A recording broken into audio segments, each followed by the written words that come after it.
Hey everyone, so this video is going to show why I have a Bruce insulated engine cover for my Mooney.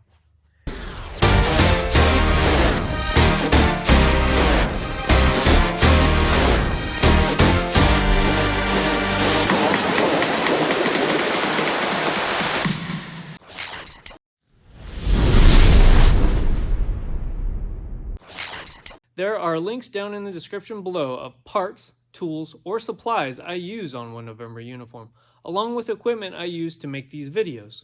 Hope you enjoy. It's going to start out with putting the airplane outside, plugging in the Tanis engine heater for 4 hours, come back, take some temperature readings from the engine cowling wing off the engine monitor, and then overnight throw on the Bruce engine cover, and then coming back here in the morning and seeing what the temperatures are. So there is the starting temperatures of the engine.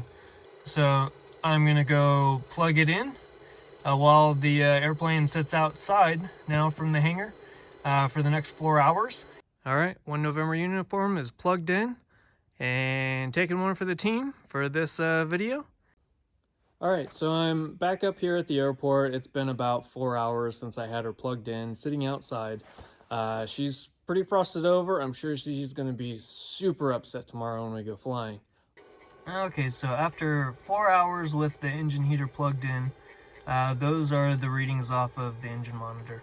So one cover that I am going to put on that shouldn't have any effect for this test is going to be a full body cover that I have for it as well, just to give it a little added protection from the frost and whatnot. All right, so I got the fuselage cover on, and now I'm going to go ahead and throw on the insulated cover.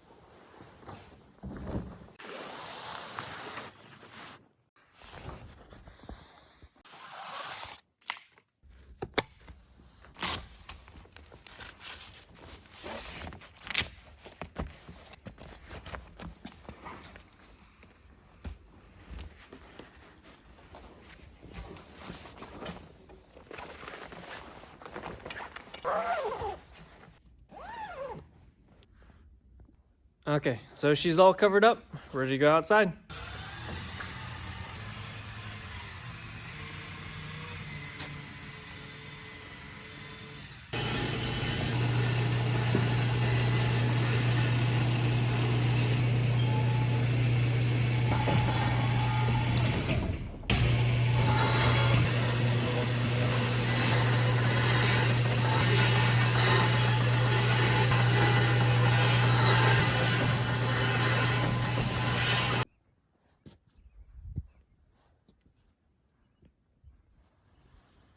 Good morning, everybody. So up at the airport, it's about 8:30, and it got down to just about 20 degrees last night. So on the outside wing, we're at 26 degrees. The canvas cover is at 26 degrees as well. So the outside of the insulated cover is 51 degrees. Prop cover is 44 degrees. So the top of the cowling, just underneath the cover, is 69, 68. The oil filter is at 84 degrees, and the engine block is at 97 degrees.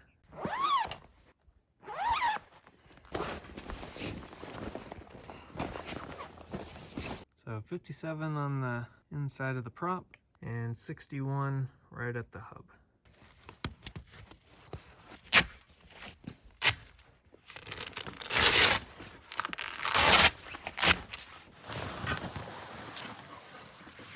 And we're 93 right there at the base of the cylinder. So it goes from 97, base of the cylinder, all the way up into the hundreds on about the middle of the cylinder. And there is the engine readings off the JPI 900, and you got an oil temperature of 90. All the CHTs are well into the hundreds, and even the EGTs are close to 80 degrees. Let's go over the data. The starting temperatures of the outside air temperature, EGTs, CHTs, and oil was all 33 degrees. The airplane had been sitting in the hangar undisturbed for at least a week. The engine temperature, with just the heater plugged in, had an outside temperature of 24.8 degrees. The average EGT temperature was 42.25 degrees, the CHT average temperature was 67.5, and the oil temperature was 55 degrees. The outside difference was a negative 8.2 degrees, the EGT difference was 9.25 degrees, the CHT delta was 34.5 degrees, and the oil difference was a total of 22 degrees. That gave us an EGT temperature increase of 28%, an increase in CHT temperature of 104%, and the oil temperature increased a total of 67%. The insulated cover with the heater with an outside temperature of 24.8 degrees gave us an EGT average of 77.25 degrees, an average CHT temperature of 156.25 degrees, and the oil temperature was 90 degrees. And the difference between an insulated cover and engine heater versus just the engine heater gave us a difference of 35 degrees in the EGTs. The CHTs had a delta of 88.75 degrees, and the oil difference was a total of 35 degrees. That gave us a total of 83% increase in EGT temperatures. The CHT temperatures increased a total of 131%, and the oil temperature rose at a total of 64%. Now, the biggest change, of course, was starting temperatures versus the insulated and heater. That gave us a total difference in the EGT's temperatures of 44.25 degrees. The CHT difference was 123.25 degrees, and the oil temperature difference was 57 degrees. The EGTs rose at 134%. The CHTs was an incredible 373% increase in temperature, and the oil increased at 173%. And what does that tell us? Get an insulated cover. It is definitely my opinion. A Bruce custom insulated cover combined with an engine heater gives you substantial increase of heating efficiency, and I think is worth every penny. So I have one November uniform back in the hangar. I think those numbers that we took on it is pretty substantial. I've had this engine cover for just about 2.5 years now, and it still looks like it's brand new. Bruce didn't give me this cover. I paid full price for it and been using it religiously.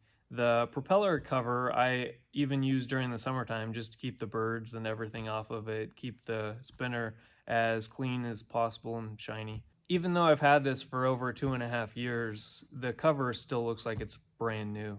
The construction and the quality of the materials are great. The sewing, this big access panel to get into your engine compartment to check your oil, and obviously that's where I have my engine heater plugged in. It has a strap on the back that goes to the back of the wing to keep it tight. One of the things that I don't like about the Bruce's covers is the buckles that they use. They're hard plastic, and when you're pulling off the cover and you drag even the buckle across your paint, it will leave a black mark. I would like to see them put maybe another piece of nylon behind it. So that's really the only one thing that I don't like about the Bruce covers. So I hope this video helped you in decision of if you wanted to get a Bruce insulated cover.